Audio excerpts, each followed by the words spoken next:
Thank you for joining. We're here to learn about short-term rentals and your interest in learning about short-term rental investing here. So this is, of course, just a basic 101 class. You're not gonna be able to do everything right away, but it should give you enough information to be dangerous with if you choose to be. So uh, you guys can see the screen, right? Just making sure. Johnny? Yeah? Okay. All right. Yeah, we can see it.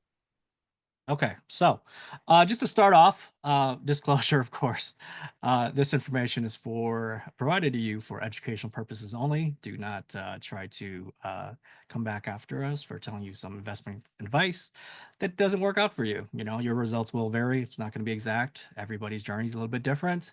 Of course, do your own due diligence. Just because we tell you it's a great idea, don't just go in blindly. Okay. So consult with your own professionals, your financial planner, tax people, stuff like that, right? So, all right. So, who am I? If you don't know who I am, my name's LOR VANG. I am a realtor in Milwaukee, Wisconsin. Just also a newly licensed loan officer as well. So 7 years as a realtor, 17 years as a real estate investor. I've done a little bit of everything. Long-term rentals I started with, and then I went into apartments, apartment syndications. I've done short-term rentals now. Um, so I have two short-term rentals. The let's see, the property right here is actually mine. It's in Crystal Beach, Texas, so Galveston area. We actually have snow today, so that's crazy because they have more snow than we do in Milwaukee. So much for buying a place that doesn't have snow. And I'm also at EXP Realty, so I'm Icon Award agent, top producing agent. I also lead an organization of 25 agents all across the U.S. And being part of EXP Realty, basically, I mean, we're partnered with 88, 90,000 agents across the U.S., all 50 states, 27 international markets. And I'm also a certified success coach and also a mentor for EXP. So that's just about me. And then, so let's start off. So, what exactly is a short-term rental, right? How many people know what short-term rental means? Put a one in the chat if you understand what a short-term rental means. Uh, if you've never heard of it, all right, okay. So I'm seeing a lot of ones. All right. Sorry, my throat's kind of something stuck in there tonight. But anyway, so yeah, short-term rental basically means any investment property that's rented out 30 days or less. Okay. So if you rent it out 30 days or more, technically that's considered a long-term rental. So then you have a tenant, which a tenant has tenant rights. But a short-term rental, any less than 30 days, could be 1 day, could be 7 days. It all depends on the rules of the area. So if you have a guest like that, they don't have tenant rights. They're just a guest. It's kind of like a hotel. They have to leave at the end of the reservation. Okay. At least in most states, unless you're in California, then you're kind of screwed. You're probably seen those stories. Um, so how is this different than normal rentals, right? So the biggest difference when I got into short-term rentals, and I learned really quick, this is a hospitality business. People care how you treat them, how the experience is, how your communication is, the the feel of your property, the cleanliness of the property. Much different than a long-term rental property, right? Where if you have a tenant, you may never see that person. If you have a great tenant, you may never see that person until it's time for them to leave, right? So that's the difference. And short-term rental, you're constantly communicating with people, you're constantly chatting with them, possibly during the stay. So it's much different. They rate you. So Airbnb rates you on your responsiveness.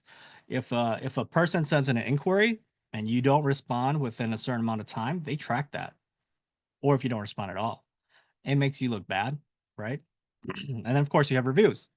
So just like Amazon, if you have bad reviews, your place is not going to look real good on Airbnb and to potential guests. They're not going to want to stay at your place if you have even like a 4 star or 3 star for sure. 3 star for sure. You're probably not going to get looked at.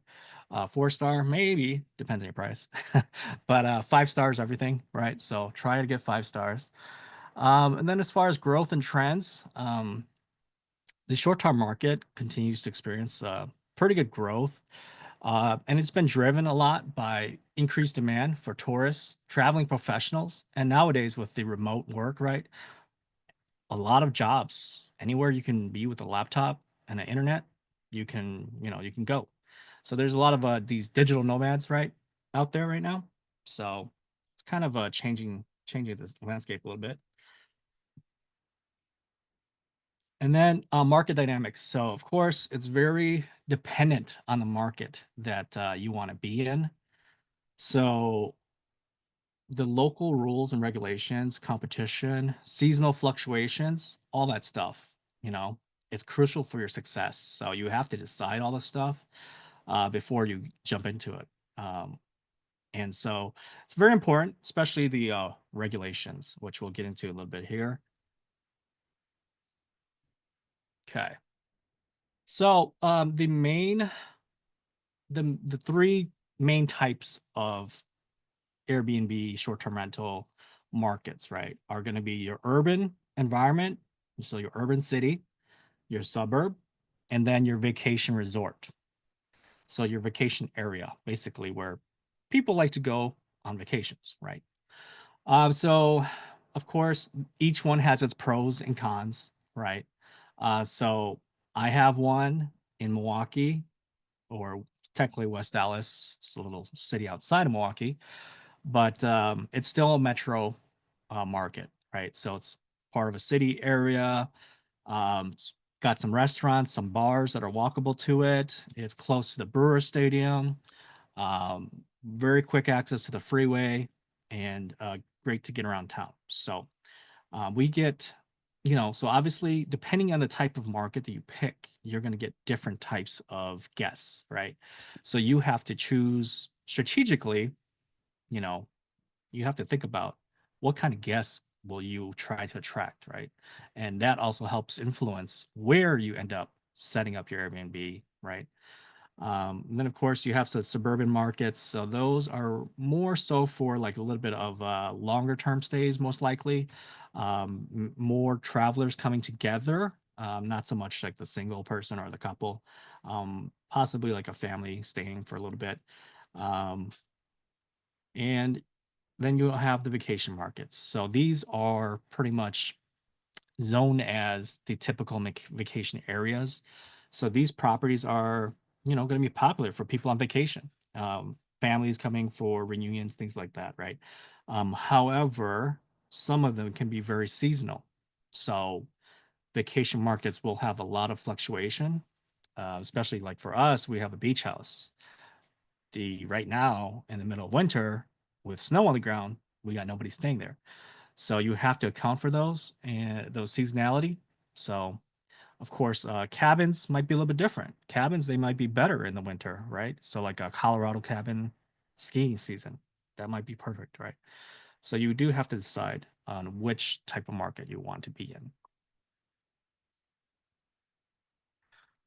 All right, let's see, moving on here.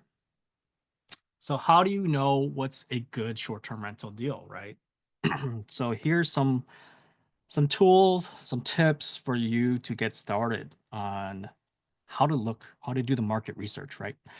Um, and how to understand what's a good deal, right, ultimately. So start off with your market research. Number one, look for the regulations in the place that you're thinking about getting, right? Make sure that the town, the city, they allow it. And it's as simple as going to Google and typing in Lake Elmo short-term rental regulation rules, right? Um, Most cities these days have rules already set up, and sometimes you may run into cities that they have not set them up yet, meaning that it's still the wild, wild west. Essentially, it's fair game. So it depends, right? So do your research on that. That's one of the most important things. You don't want to just buy and then all of a sudden you find out, oh crap, I can't do that. So don't be that person. Um, and then of course, select your target customer, right? So, like I mentioned earlier, you want to make sure that the theme of your place matches with your ideal target, customer. And then, of course, do your research. Figure out what attractions there are, what major events come to this place, right? Because you want to market those things.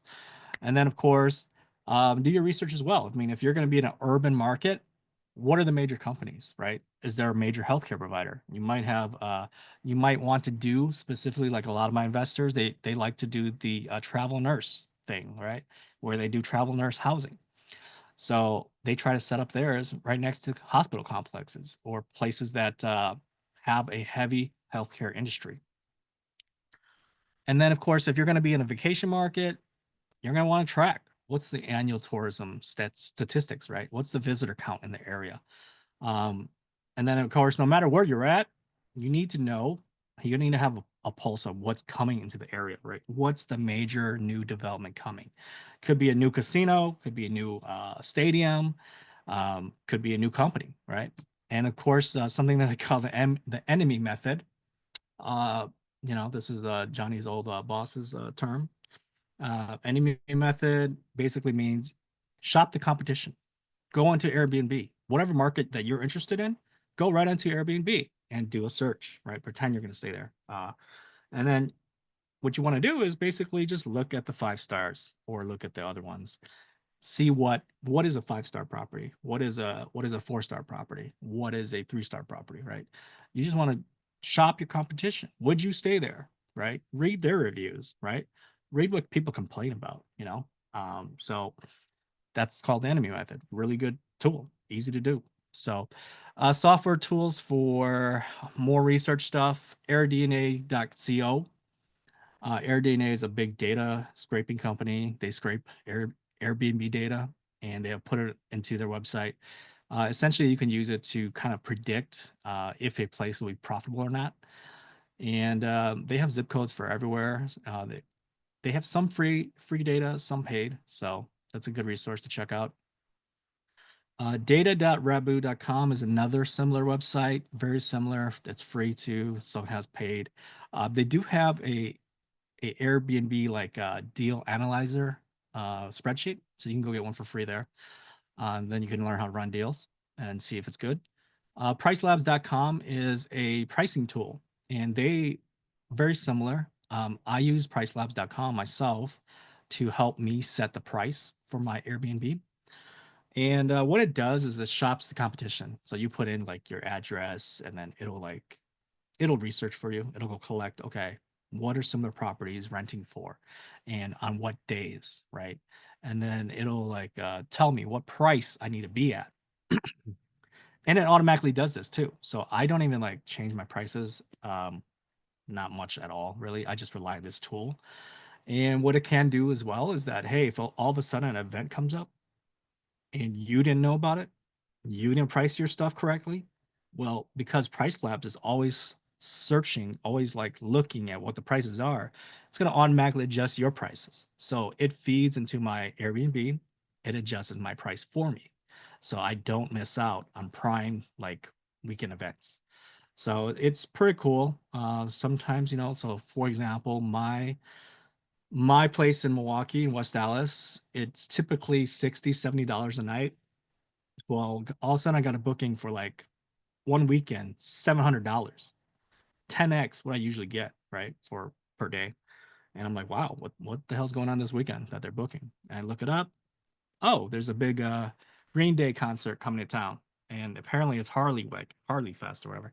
So I'm like, oh, damn, that's cool. So I just got like $700. So pretty awesome. And then Mashvisor is another similar website to the rest as well, like how to research, how to pick markets, things like that. And then, of course, Bigger Pockets. I'm sure you guys have heard of Bigger Pockets. Lots of investing information on there, as well as calculators and books, things like that, right? And podcasts, of course. And then underwriting tools, right? So underwriting tips, sorry. How to run, right? You always want to run multiple short-term rental scenarios, okay?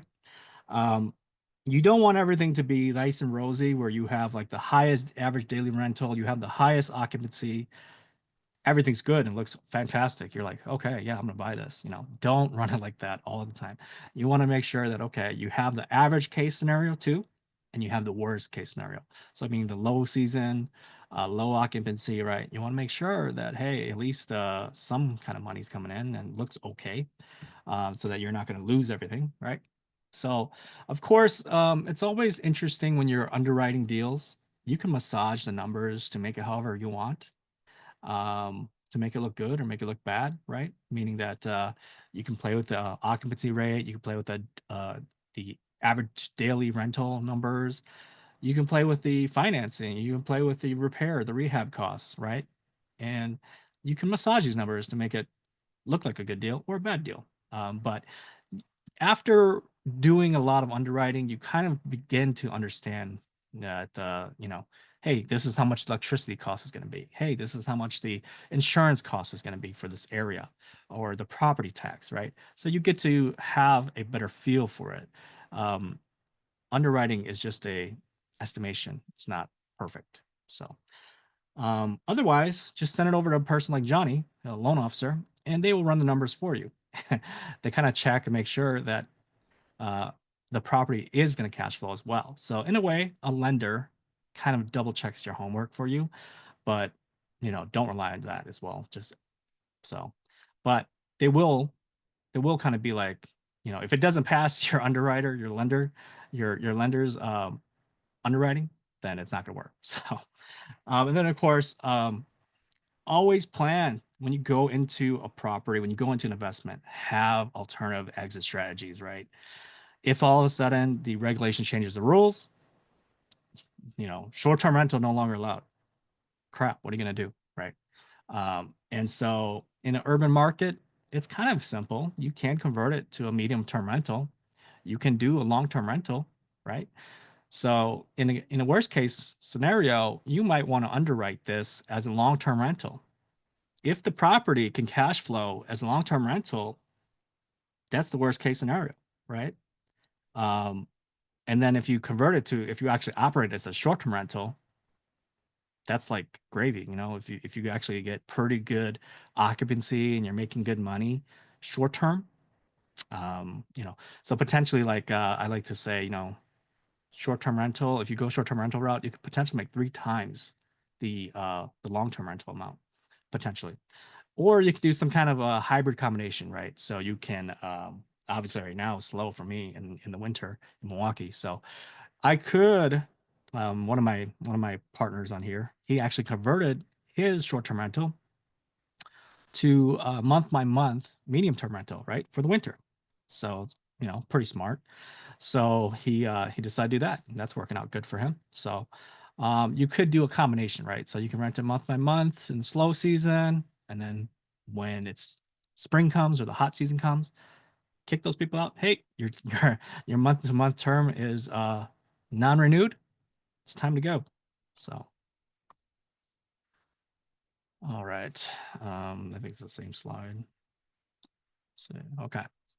All right. So it's time to learn about the financing part. So this is the fun stuff of how you can afford to buy. So Johnny, why don't you take over?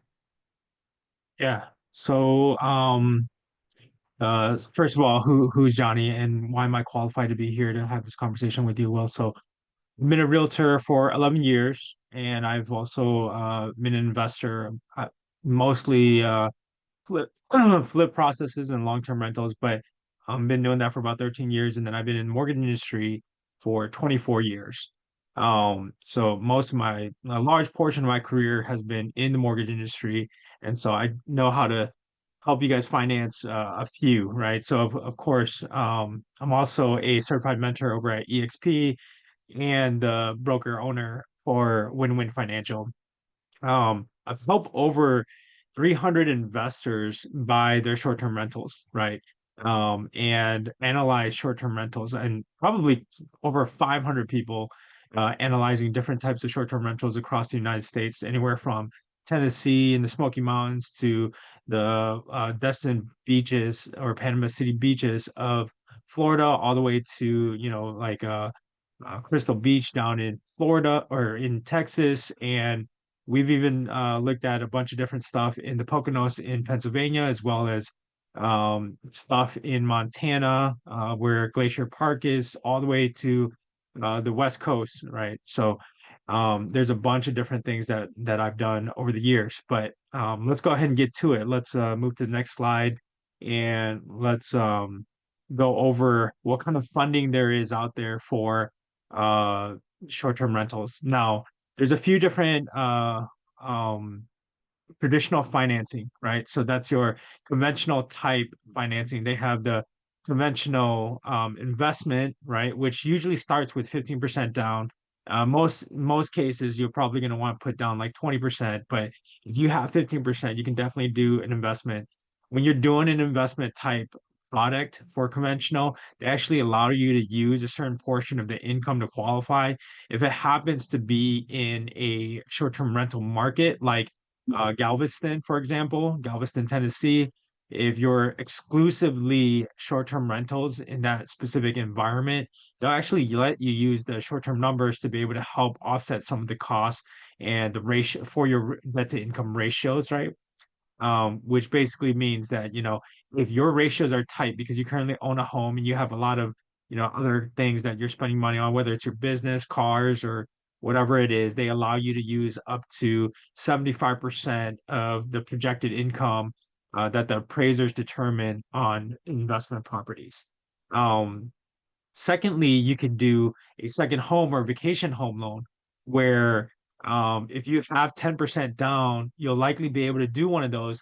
The only difference is that for a second home, you actually have to qualify and have the income to cover for that monthly payment for your debt to income ratio. And so as long as you have the down payment, the closing costs, the reserves, I'd say about you maybe 2 months reserves, depending on your portfolio. If you own a bunch of different investment properties, then you're probably going to need more than that. But if you only own your current home and you want to buy a second home, you usually only need somewhere between 2 to 6 months of reserves, right, to qualify for a second home loan, assuming your debt to income ratio is under 50%. So those are some of the nuances behind conventional transactions. And of course, depending on the location, right, your taxes and your insurance is going to be included in the monthly payment. So depending on the location, the monthly payment might be higher, might be lower based on the income that's coming in versus the income that's coming in.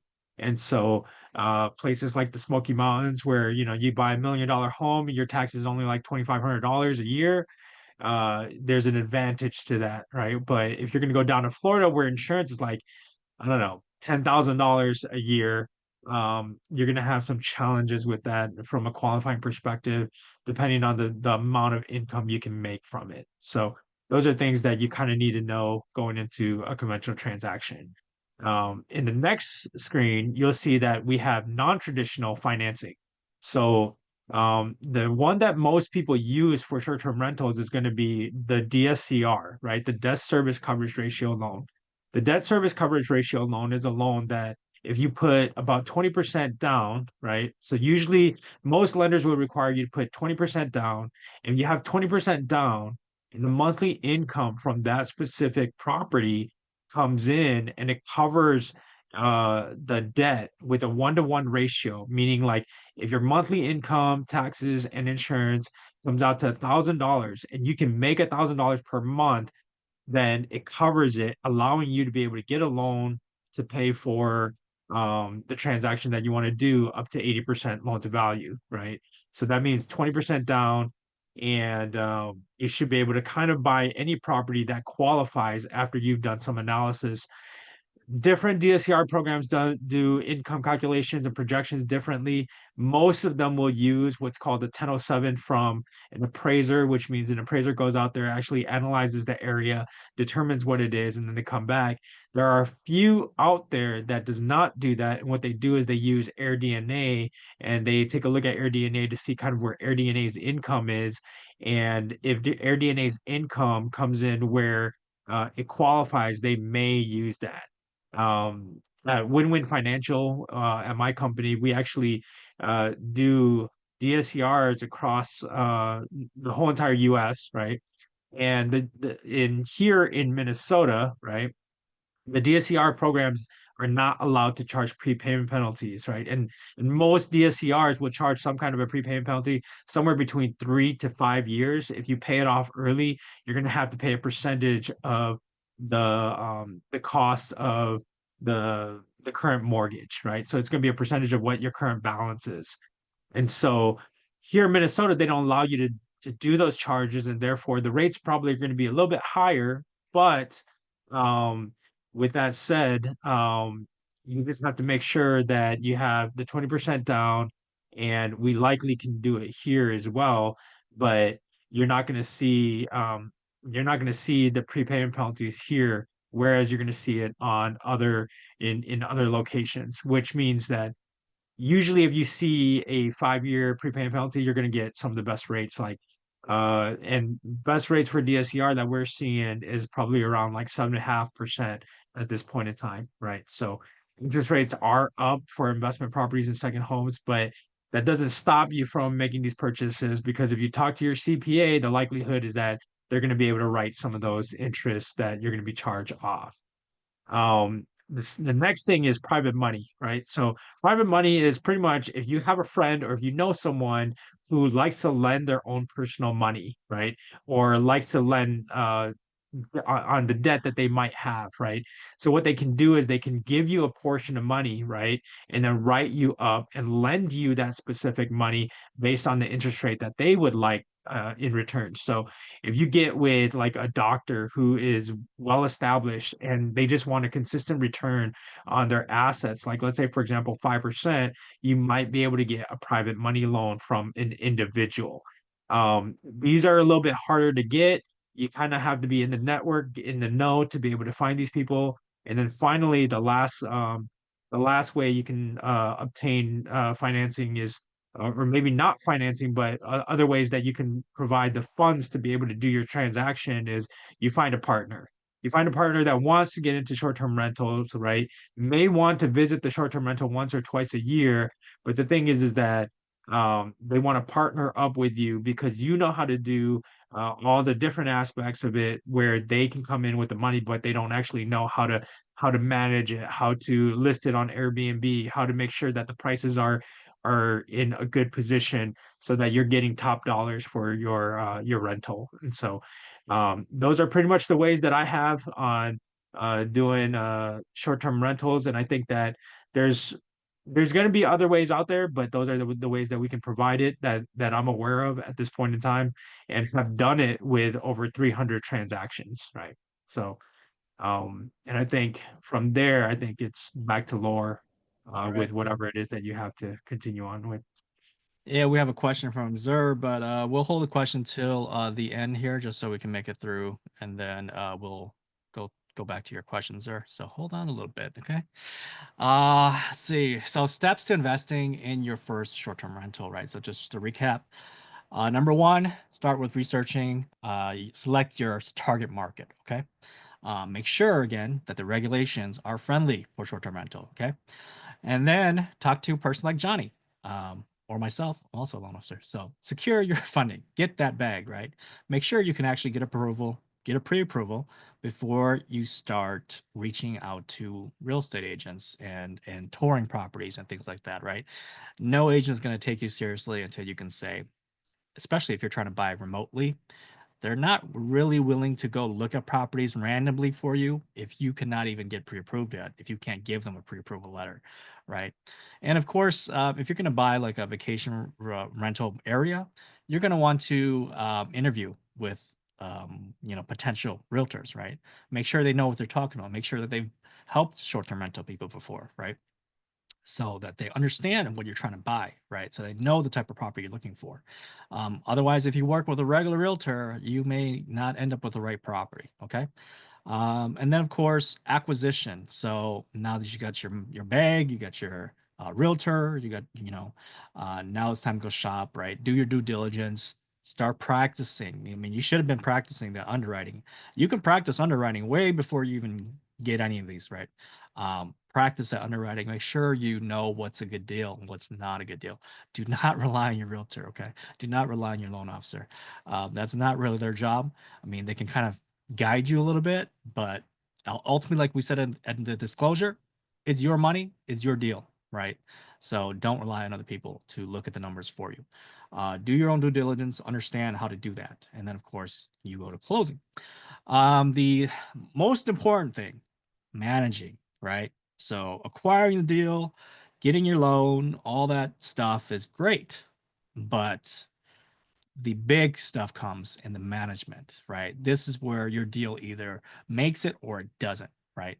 So you have to learn how to manage, set up your place properly, furnish it, right? So make sure that it's ready to go, looks nice, so it stands out, right? Don't be that person that it just looks mediocre and then, people aren't happy. And then learn how to optimize, right? You're never done. There's a learning process to everything. Set up your system, learn how to operate it, right? Make it more efficient. Um, so yeah, that is how you get started. And then other considerations, right? For or managing, right? Managing your short-term rental. So, um, booking and calendar management is very important, especially if you are going to be on multiple platforms. So, multiple platforms meaning places like Airbnb and Verbo. You don't want your calendars to double book. It's gonna be a problem. So you have to make sure that your calendars talk to each other and of course the rates. You don't want one calendar being super cheap and one calendar, is cheap, too expensive. People are gonna People are not dumb. Sometimes they do know and they will cross shop, right? And if they see that your property is on both, they're likely gonna book on the cheaper platform, right? So it's important to make sure all the prices remain the same, which Price Labs comes in again. Price Labs can talk to both platforms. Price Labs can set the price for both platforms. So it does it automatically. Of course, it costs money, but it is worth it. And then the most important thing, cleaning, maintenance team. Your cleaner is going to see your property more than you are ever. Um, how do we manage a property 2,000 some miles away, right? You know, we rely on our cleaner to be our person on the ground, our eyes, our ears. We do have a handyman, and basically we have a couple cleaners. So we used to have one when we first started, but then I don't know what happened. She just started dropping the ball. Had to fire her, right? And then we had to go through a couple more cleaners. And it's always good to have backup because people are people, right? They get content. They clean the way they clean, and maybe they if you bring in a different cleaner every once in a while, they'll clean the things that that other person doesn't normally clean, right?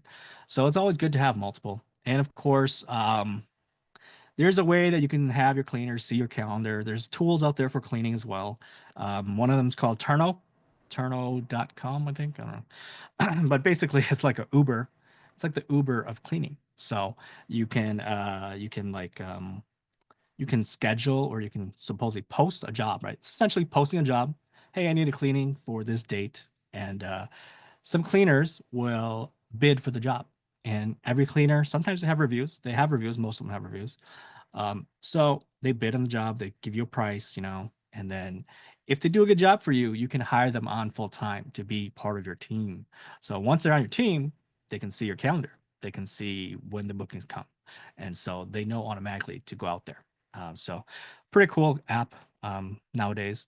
And then of course guest communication, right? Like I said, you want to respond promptly. Don't wait on things. Respond quick. You do get rated for that, right? So, um, guests are going to look at that as well. And when it comes time to review, if you're not responsive when they ask you a question, they're going to ding you on that, right? So again, it's a hospitality thing. So if you have good communication, they'll rate you good. If you get back to them the next day when they're already out and you finally answer the question, well, it's not going to be good. So, and then of course, software, all the software tools. Smart home tools, right? All that stuff. Digital door locks, digital thermostats, smart thermostats. You want to make sure, at least I do, I like technology. I want to automate as much as I can. Okay. So definitely helps to do that. Uh, and then we're going to come to here the common myths, right? The doubts. So everything sounds great. And a lot of my investors, right, everything sounds fantastic. But then they always have that monkey in their back, that voice in the back of their head that scares them. And it's good to be scared sometimes. So the common myths and the doubts that people have about short-term rentals. Oh, it's too saturated. It's everybody's got one, right? It's the most common thing we hear. And it's true. It's true. You go to Orlando market, Disney market, there are freaking thousands of them. How do you stand out, right? But again, short-term rental is an art.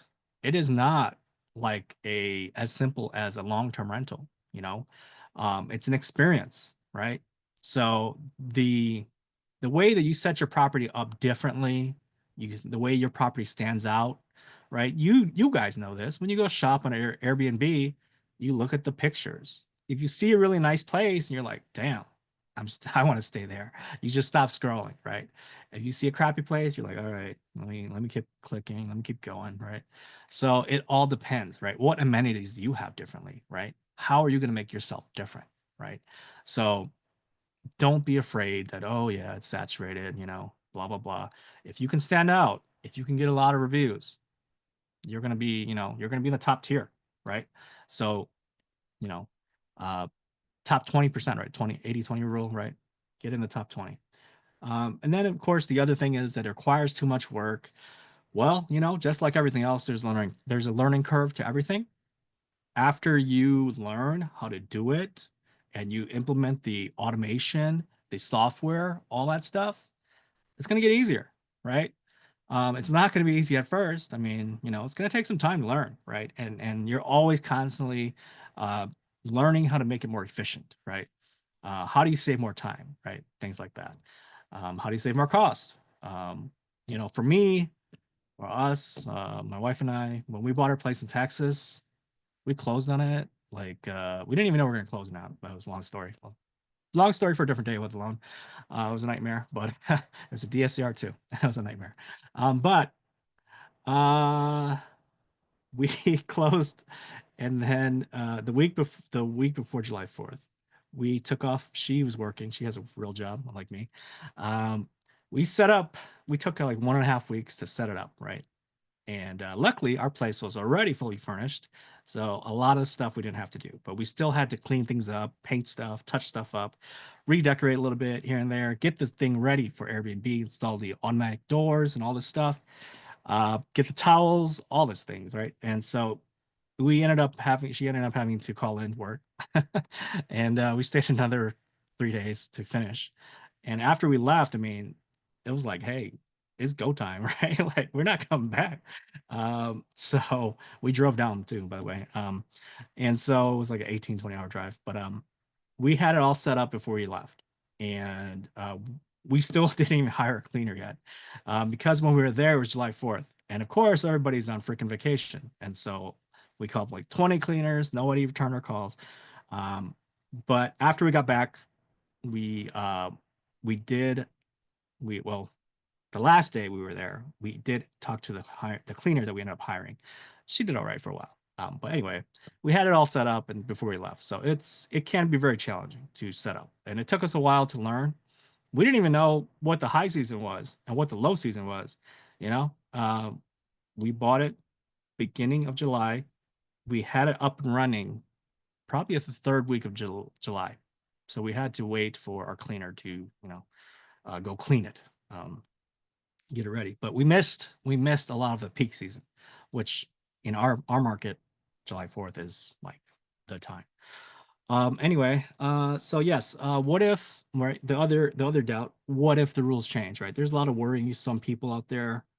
What if this happens? What if that happens? Those people, and you probably have those friends.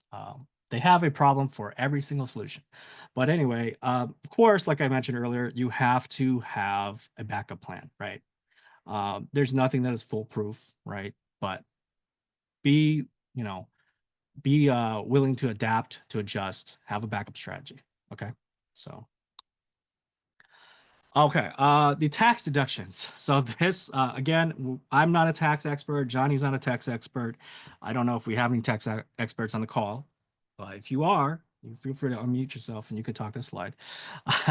But tax deduction is the number one driving cause that I've been seeing personally on the real estate side, on the realtor side. A lot of investors are coming to me saying, "Hey, I want to invest in Airbnbs because my CPA told me that if I invest in a short-term rental and I'm actively involved, I can uh, qualify for what's known as number three here in the slide, real estate professional status." So, if you're not familiar, real estate professional status is the holy grail of the tax code that essentially allows you to offset your W-2 income of you, your job, right? Or your spouse, if you're married, um, you can offset losses against your W-2 income, right? So if you're that rich person and you have rich money problems, you got too much money, and you want to reduce how much taxable income you have, well, short-term rentals is kind of the thing, right? So why is it? How does that work? Right. So a lot of people have been taking advantage of cost seg. So cost segregation is a tax deferral strategy and it's deferral only. Okay. So it doesn't just magically go away. You do have to pay it eventually. But what it does is it saves the money today and you pay it later when you sell a property or whatever. It's recaptured later. And again, I'm not a tax expert. Don't ask me too many questions about this. Um, I have done this though, but again, I have a CPA for a reason. I'm don't be the master of everything, okay? Have other people that are skilled at what they do in your team. Um, but yes, so you do a cost seg, which essentially means you're going to hire a tax expert, an engineer who's going to go look at your place. They're going to look and depreciate every single component of your home. So from the nails, the outlets, the lights, blah, blah, blah, everything. And then they're going to come up with a number. And this number is going to be your depreciation number that you can apply against your taxes, right? But on top of this, there's bonus depreciation. So typically, a residential property depreciation, you can only apply it, I think, 27 years total, right? Something like that, 27, 26. And you can't take it all at once, right? So it has to be depreciated slowly. But there is a rule that says, oh, bonus depreciation, you could 100% right now, year one, when you buy that property, immediately, 100%. But it was like some kind of tax code, some kind of law that Trump signed that you could back before this time that he's in power. Um, there was a bonus depreciation that you could take 100%, but then there's step downs. So every other couple of year, they're stepping it down. I believe this year it's not 100%, it's like maybe 80% or whatever.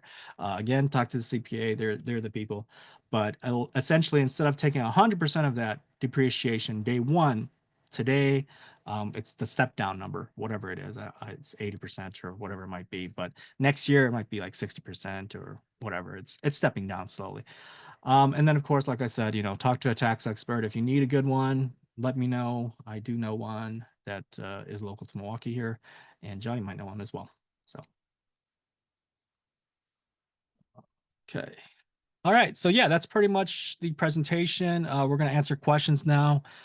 So if Zur has a question in the chat, if you guys have a question at all, feel free to either type in the chat or if you want to unmic, put your hand up, please.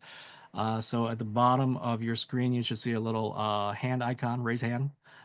Feel free to hit that button, and then we will call on you when your question comes up. So, Johnny, did you read the chat? You want to answer, Zur? Yeah. So there's a few different reasons why you would go with the DSCR over conventional. First of all, you probably bought back before 2022, where interest rates was around the 5.5%. After that took place, sometime later in that year, they took away all the benefits of second home and investment property, uh, um, like cost. And so they added all the costs back in. And right now, as of today, the interest rates aren't too far off. Sometimes, to be honest, sometimes the DSCR rates are actually better than the conforming conventional rates. Um, but most of the reasons why people do it is one, because they can't qualify for the specific property, right? So Let's say, for example, you want to buy a $1.2 million property, right? And you have the down payment, you have the reserves, but you don't have the income to help offset it. Let's say you're a business person and you write everything off, and it looks like you make zero money per year, even though you make really, really good money, especially if you are a real estate investor, right? So when you're in those kind of situations, you don't have the ability to look at the debt to income ratio to make it work, right? And so, because let's say, for example, you have a lot of debt, right? You're not going to be able to make your debt to income ratio work, and you go over to the DSCR program, they're not going to count your personal debt to income ratio. They're only going to look at that specific property, and then they're going to look at what the monthly payment is on that property, and then what your income from that property is going to cover, right? And they actually allow you up to 100% coverage. So it covers the whole, if it covers the whole entire thing by $1, you're able to get that DSCR loan. Whereas if you went over to conventional, it would require you to include your personal debt in the debt to income calculation ratio. The other thing is that when you're looking at it, because conventionals also use the income for, so conventional investments, right?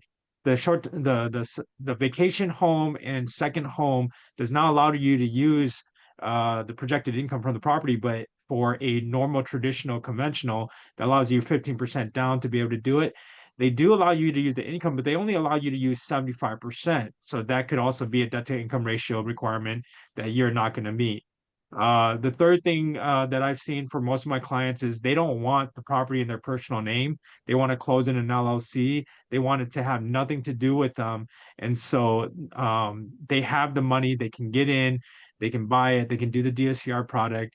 The likelihood is that the income they can generate is significant when they're buying something that is in the $850,000 plus range. You're going to see they're going to be able to come in with 20% down, but then they really don't want to attach to them in case something happens to one of their businesses or something like that, and it becomes difficult. And most of it is they're using it for write-offs, right? If you're a doctor and you're making a ton of money, right?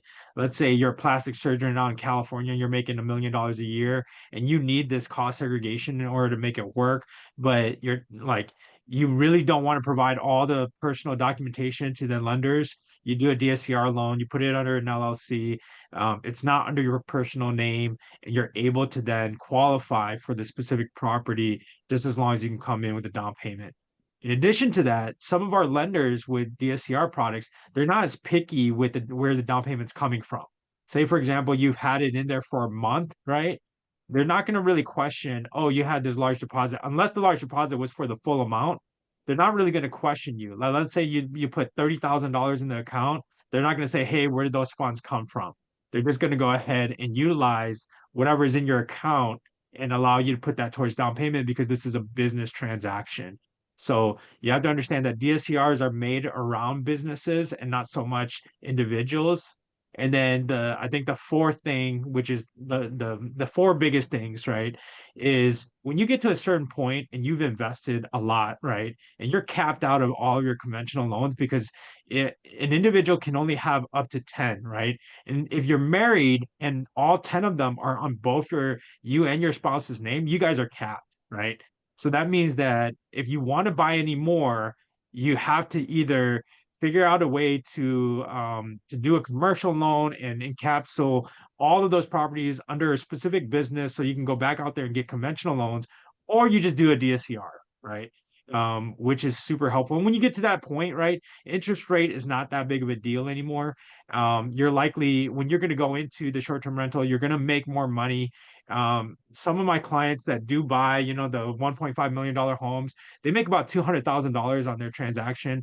The monthly payment, if at an interest rate of about like 8%, right? It's probably going to be around $12,000 a month, right? And if you just take $12,000 a month, that's 144, right? They're still going to make 200,000. They're really only using this to offset the current income that they're making as a doctor or as a restaurant owner or whatever the case is. So they're going to go ahead and do it anyways because if they did a cost seg, they're going to get at least 50% of that back, right? And then they can turn around and use that cost seg money to buy another property for a cost seg for the following year. So there's a bunch of different reasons why someone would go DSCR versus just conventional, right? Wow. Hopefully that All right. helps. All right. Hopefully that answered all your questions there. That was like 5 different points, I think. Yep, that was good. Thank you, Johnny. All Yep, right, no cool. problem. Okay, next question here. Let's see. New says, would you recommend hiring a property manager to run your short-term rental or self-manage, assume you're out of state? So for me, I mean, I'm our first one was in Texas and we're in Milwaukee. So it's not that hard. It's not that hard. You can do it yourself. It's fine. And again, that's one of those self-limiting beliefs that you have to hire things out. But it's a personal thing. If you think you can, then you can. If you think you can't, then you can't. So yeah, it's doable. Okay, so I'll leave it at that. It's possible. It's up to you. And again, if you hire a PM for short-term rental, they're taking minimum 20%. 20% of your profit. And that's in the low end. They might take 30%. At the end of the day, when you factor that in, it's going to allow your profits up. And then the next question from May. May says, are campgrounds, cabins, and hotels short-term rentals? Technically, I would say they're not. I mean, if you're talking about buying the entire campground, the whole cabin site, the hotel, those are commercial properties, right? But I mean, those are more commercial. But of course, you could rent them out individually on an Airbnb platform.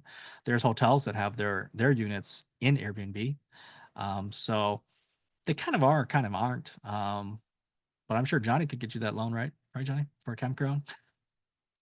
Or campgrounds, cabins. So cabins depends, right? So cabins, if it's a single, the one unit, we could probably do something like that. If you're talking about something between 1 to 8 units, we could probably do a DCR for something like that. Campgrounds, we don't do. So if you're looking on doing something like glamping, right? We we don't touch that. That's there's some lenders out there that do it. I don't know of any personally, but I've heard that some people have been able to get it. Most people do a personal loan to get a glamping site as well as the glamping materials, right? And then when it comes to hotels, that's a whole different animal. I don't do hotels, but I mean, if you're gonna look at it from a when the definition of short-term rental is, usually most people use it really, really loosely as a 1 to less than 30-day rental, right? And so hotels technically fall in line with that because most people don't stay at a hotel for more than a month, right? But hotels are not part of that financing. And I think that if you're gonna get a hotel, you got to find a bank that really likes hotels because from my understanding is most commercial uh organizations don't care for hotels and you're gonna have to put quite a bit down in order to purchase one. So um hopefully that helps too. Cool. Next question from Pau here says, is there a minimum distance from your primary home on a DSCR for STR? So that's a question for Johnny here. Yep. So when you're gonna do a for DSCR specifically, right? I think they do require a distance, but the question is, does that make sense, right? And so how they look at it is, could you buy if you lived in, um, let's say if you lived in Eau Claire, right? Could you buy a property in Wisconsin Dells, right? And the answer is yes, because the two markets are drastically different. And so and I'm only using Wisconsin because, I assume Paul's from Wisconsin, so he understands the concept between Eau Claire and Wisconsin Dells, but they're not too far from each other, right? But they allow you to do something like that. If you're doing let's say Madison and the outskirts of Madison, like one is based on a university, right? Let's say you're living and you're working within the city and you want to buy a cabin that's like maybe 30 minutes away, but it's in a desirable area that could be short-term rentals, you can make those work. But usually what we like to tell people is try to be about 50 miles out, right? If you're about 50 miles out, usually you're going to be okay. If you're going to buy one next door, it's probably not going to work, right? So, just because some people they get the loan, they do it next door, and then they knock the house down, and then they build a bigger house on both lots, and now the lenders are super upset about it, right? So, that's something that they stay away from because they've seen stuff like that happen. And DSCR, Johnny, can you tell people, can you use that for a primary home? No, you cannot. And if you do, they can call your loan due. Right. All right. Jang says, is there a specific insurance required for STRs? Well, you do have your general home insurance. Um, Other than that, it's kind of optional. If you want to have a specific like short-term rental insurance policy, it's definitely a smart idea. Um, Especially if that is going to be the way that you plan to cover the mortgage. I definitely recommend that. And there's some insurance companies out there that can provide these types of insurance because essentially you are operating a business. And so there's things that protect you, like say for a situation where your property cannot operate, right? So say your furnace goes out or your place gets flooded, right? That's a good example. Your place gets flooded or some idiot guess whatever burns your house down or whatever, right? Part of their house. If your place cannot operate an Airbnb and you got bookings, you're in trouble, right? How are you going to pay the mortgage, right? So there are insurance out there that will cover you for loss of use. So they'll pay you a certain percentage of projected income that you would have got. Yeah, so that's a great question, and it does cost. It's an additional insurance policy on top of your regular home insurance policy. So yeah, great question. Any I'd other like to questions? add on that. Can Oh I yeah, add on that? yeah, yeah. Go ahead. So when you're coming to us as lenders, right, and you're getting a DSCR loan, you can't use a primary home insurance policy, right? Has to be a renter's policy.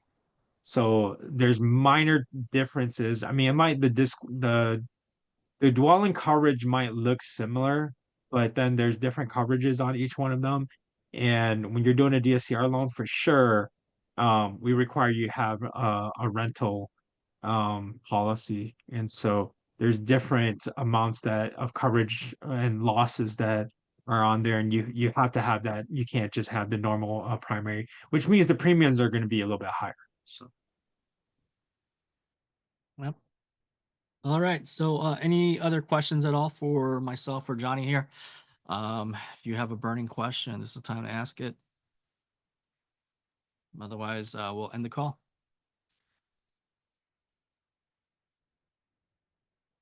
All right. Looks like there's no other questions. So, we did a great job. All right. Well, you have our contacts here. If you do have any other questions, feel free to reach out to us anytime. So, yeah. Thank you guys for joining us. And I'll send out the replay to everybody as well through email. So, watch out for that if you want to watch it again in case you missed anything. So, Thank all right. you. Have a great night, guys. Bye. All right. Bye.